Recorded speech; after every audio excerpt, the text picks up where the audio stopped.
technologically illiterate people had to become literate because they were motivated by money. So you're motivated by a few dollars, but you're not motivated by a permanent paradise? That's ridiculous. And you don't have that hunger anymore, and then obviously things start to fall apart. I had the choice to make. Do you go to trial and end up getting 10 years and end up being a sex offender on a crime you didn't commit? That was the first time like somebody told me something that like I couldn't see or touch, and I believed it. Islam teaches you prevention and not cure. Prevention over the cure.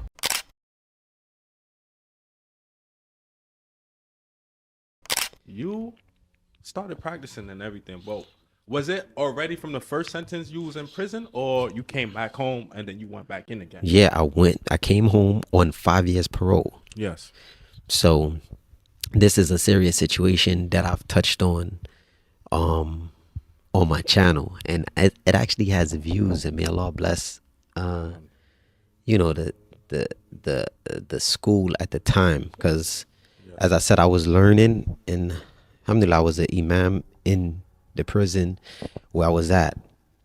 So I used to be proficient when it came to giving the khutbah, at least so I thought, amongst the people, because it's a sad case. If you know a juz of Quran in prison, you are a scholar, unfortunately. So I didn't know anything. I didn't know anything, and I was like the most learned, which is not good most of the time. You might have a brother here or a brother there, but not proficient, so after coming home, I was selling waters. I was doing it all. I was doing it all to make money. Well, alhamdulillah. Hustle mentality. Huh? Hustle mentality. Oh yeah. And alhamdulillah, I went to Jersey. I was in Jersey for a little bit, and I got a gig working in Islamic school called Minhal Academy. It was a big school, huge. So I was dealing with, with students from, I believe, was I teaching? It was like, had to be like 6th grade to 8th grade or something like that, or probably more. I can't remember. I was getting paid, well, alhamdulillah, from the situation, Egyptian school. So it was good.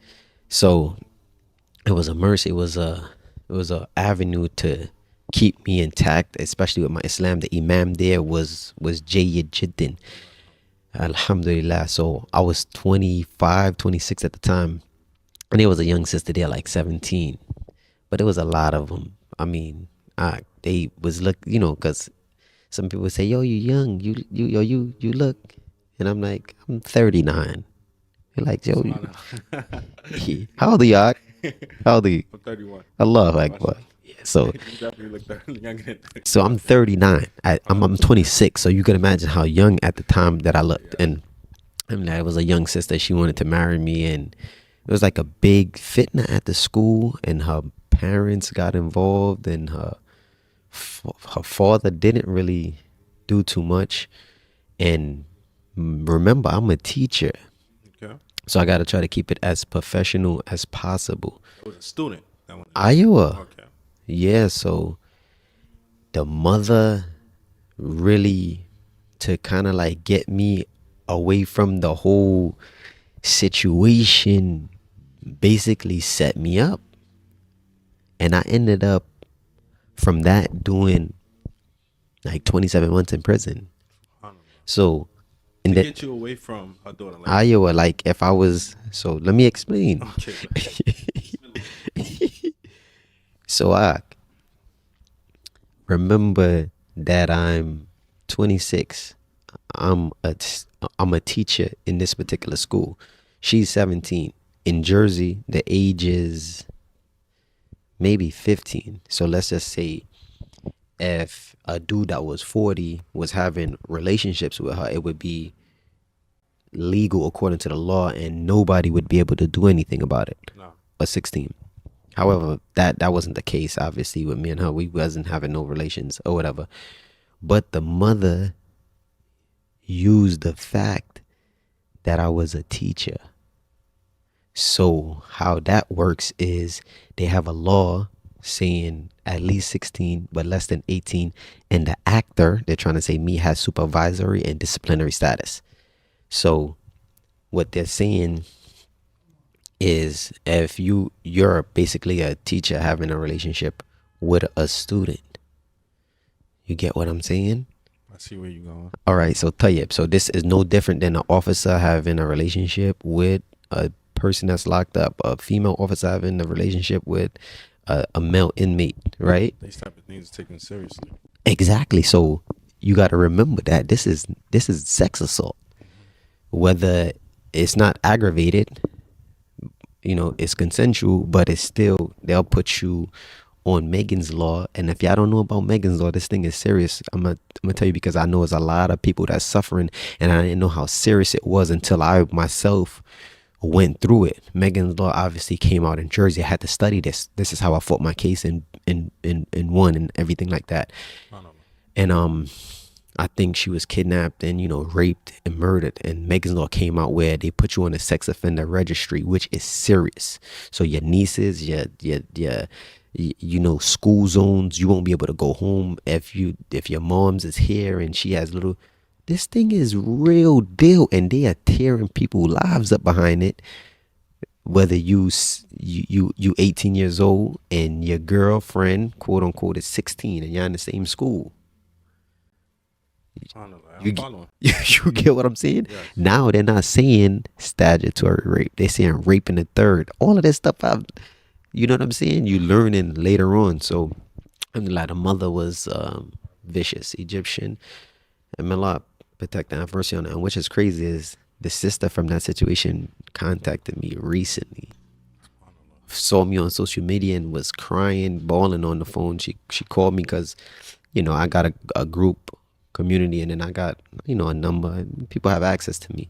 And I was surprised. I was like, hello, who's this? So over 10 years ago, I did this time. No. Unlawful, like innocent. Do you understand what I'm saying? Innocent. You know what I'm saying? Halal, according to it was weird. So, but mother got me on the phone, had the police tapped in on the next line. Next, police run up on me. It was weird. And guess when it was? The month of Ramadan. August. Fasted. You know what I'm saying? And I left Alameen from the masjid. And Allah, it was beneficial. And this is why I say that. When I got locked up, I went to Jersey now. I'm in Jersey jail. Okay. I went to downstate, and from downstate, Crafton or whatever they want to call it in Jersey, I went to Annandale. And when I went to Annandale, who was the imam in the jail? The outside imam was the same principal of the school. I don't know. And he was pissed. We and him talking, and he was like, yes, and her mother and is trying to sue, and they violated, and he's going in. And I mean, like, my Quran was pretty decent at the time, but he taught me nun sakin. Okay. So this is one of the great serious benefits. Like, if you understand قل أعوذ برب الناس ملك الناس إله الناس, even the gunna, I had those. But then when we start talking about min and you not closing it on the noon, the ikhfa, I was going min and closing.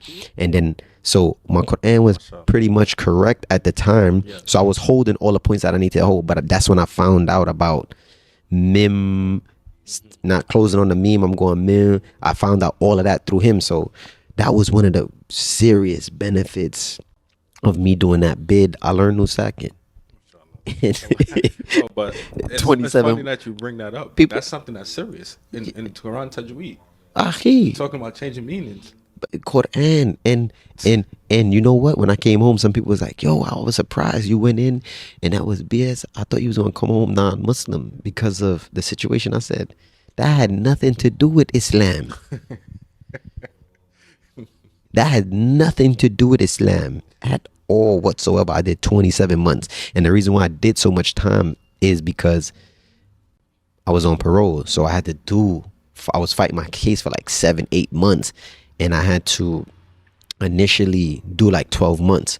But I did get convicted of a lesser charge. Well, alhamdulillah, because I was fighting that whole Megan's Law But the reason why I didn't go to trial is because I'm not gonna lie, I was afraid, yahi. I was you know, and they knew they didn't have me.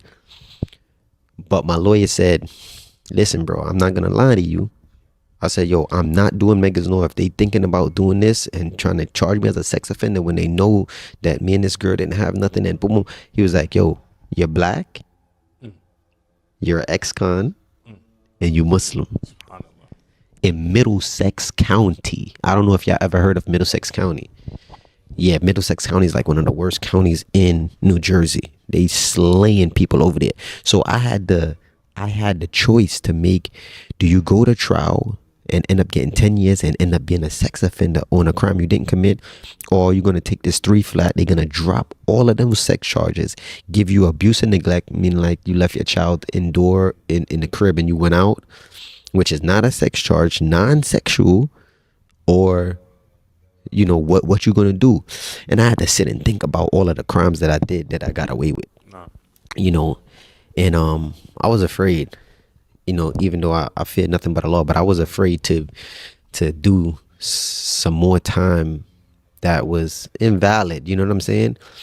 So I said, boom, I got 7 months in. I started to negotiate. I said, well, you have to release me if I plea out to this so that I can go to New York, because I don't want to come here and do my time in New Jersey and then after that gotta do more time in New York. I said, release me. So when they released me, RR'd me, they agreed to everything. This is how you know when you got them in your, you know what I mean? They know they wrong, but they're gonna work with you. They released me. I went to New York, did my 12 months, so that became 19 months. Did my 12-month violation, came back. So now in 9 months I was supposed to see the board in Jersey. I went up top. They're like, yo, you got to see the board in 6 months because you passed over your time. I went and seen the board, released me. I came out on dual parole. I had New York parole and New Jersey parole. Finished New Jersey parole, came to New York, and then the saga continues. Another bid.